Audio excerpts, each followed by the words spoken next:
ഓം ശ്രീനാരായണ പരമഗുരവേ നമഃ.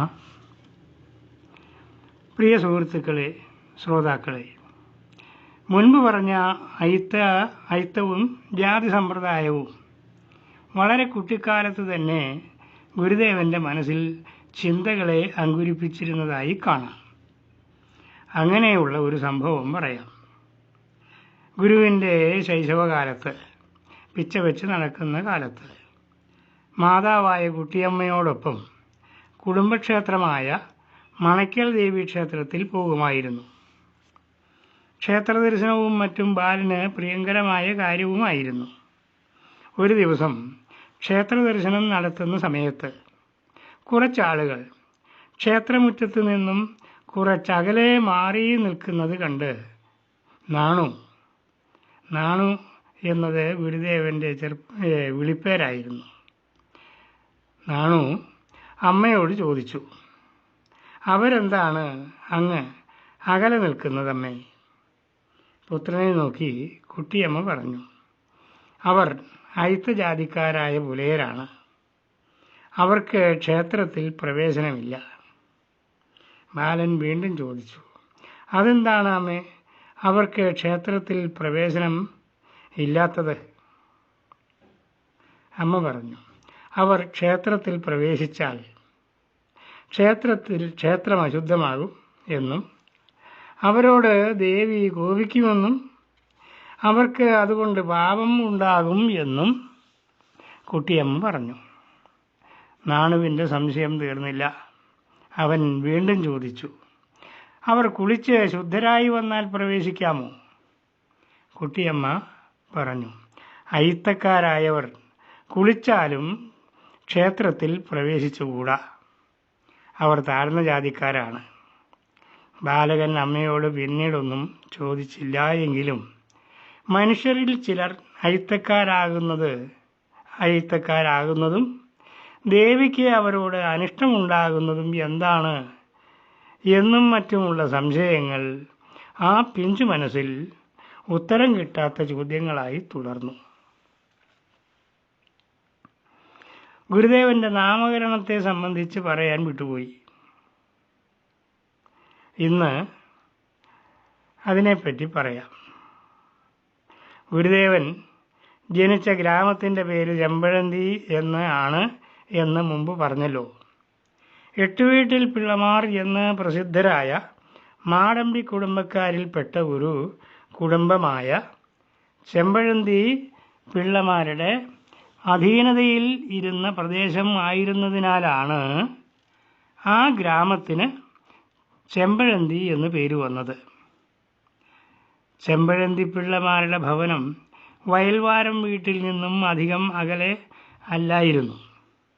ഗുരുദേവൻ്റെ ജനനകാലത്ത് ആ തറവാട്ടിലെ കാരണവർ ആയിരുന്ന ആൾ ചെമ്പഴന്തിയിലെ മൂത്ത പിള്ള വളരെ സാത്വികനും പണ്ഡിതനും ആദരണീയനും ആയ വ്യക്തിയായിരുന്നു. മാടനാശാൻ തനിക്കൊരു പുത്രൻ ഉണ്ടായ വിവരം ചെമ്പഴന്തിയിലെ മൂത്ത പിള്ളയെ കണ്ട് ധരിപ്പിക്കുകയുണ്ടായി.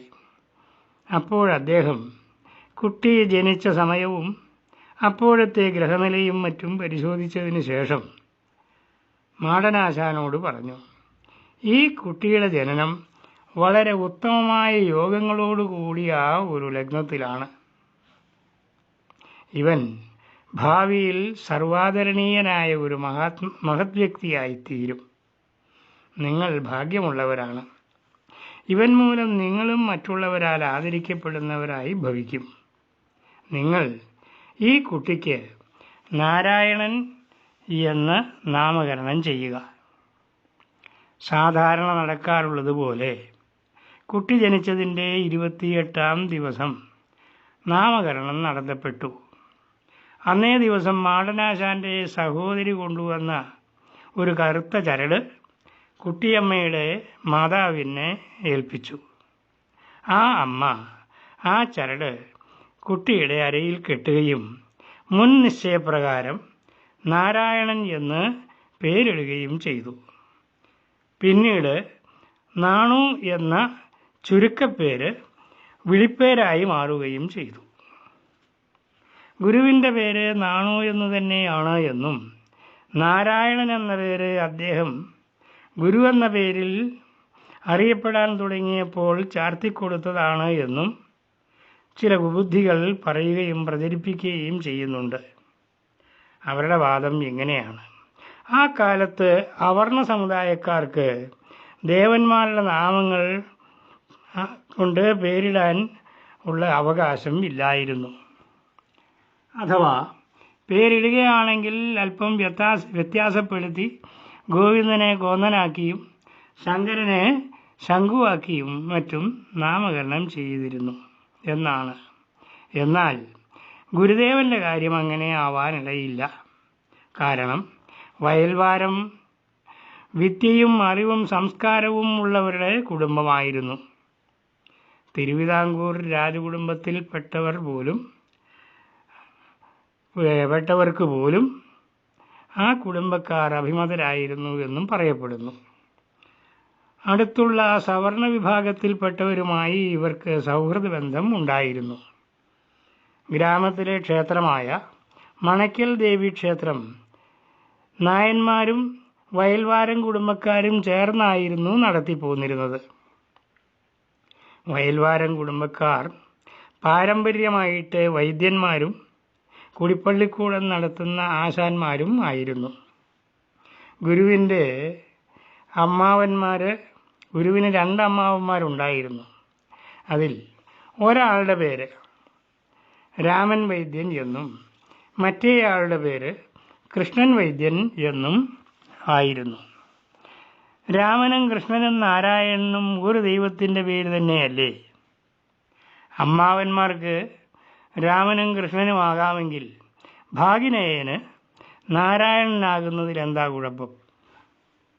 ദേവനാമങ്ങൾക്കെല്ലാം പ്രത്യേകം അർത്ഥങ്ങളും ഉണ്ടെന്നോർക്കണം.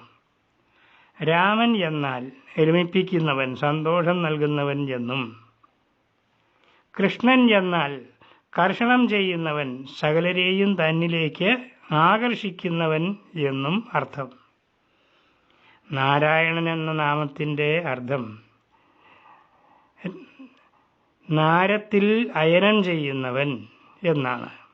നാരമെന്നാൽ ജ്ഞാനം എന്നർത്ഥം. അതായത് നാരായണൻ എന്നാൽ അറിവിൽ സഞ്ചരിക്കുന്നവൻ എന്നാണ് അർത്ഥം. ഗുരു അക്ഷരാർത്ഥത്തിൽ നാരായണനായിരുന്നു, അറിവിൽ സഞ്ചരിക്കുന്നവനായിരുന്നു. നാണു എന്ന വാക്കിനും ഒരർത്ഥമുണ്ട്. അണു, നാണു, അണുവല്ലാത്തവൻ, ചെറിയവൻ അല്ലാത്തവൻ എന്ന് അർത്ഥം. നമസ്കാരം.